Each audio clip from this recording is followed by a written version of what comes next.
আসসালামু আলাইকুম রহমতুল্লাহ বারাকাতুহু। ওয়ালাইকুম আসসালাম রহমতুল্লাহ।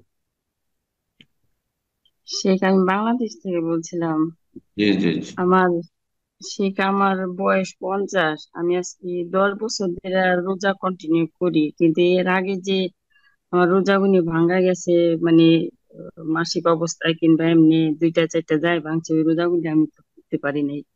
কিন্তু এখন মাসে মাসে আমি 3টা রোজা করি। কিন্তু এই আগের রোজাগুলি কি আমার করতে হইব, নাকি কোনো ফিদিয়া দিতে হইব, নাকি আল্লাহর কাছে ক্ষমা চাইলে হইব? এই প্রশ্ন আমার।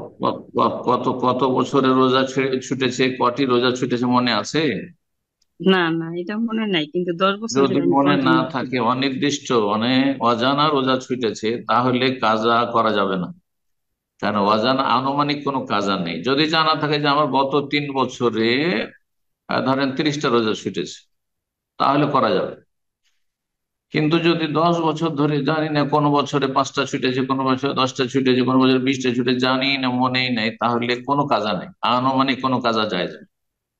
তাহলে কি করতে হবে? ঘাটতি পূরণ করতে হবে, বেশি বেশি নফল রোজা রাখবেন, সোমবার বৃহস্পতিবার রাখেন, বেশি বেশি নিয়ত করেন, আল্লাহ আমার এই নফল দিয়ে ঘাটতি গুলো পূরণ করে দাও ইনশাআল্লাহ। আল্লাহ গফুর রহিম। অন্তর থেকে তওবা করতে হবে এবং বেশি বেশি সুন্নত নফল রোজা, আরাফার সিয়াম, তারপরে আপনার মহরমের সিয়াম, শাওয়াল মাসের 6টি ইত্যাদি, আরো এমনি এমনি নফল সিয়াম মাঝে মাঝে শীতকালে, বিশেষ করে পৌষ মাঘ রাখার চেষ্টা করেন। যে ইনশাআল্লাহ ঘাটতি পূরণ হয়ে যাবে, যেমন হাদিসে রয়েছে।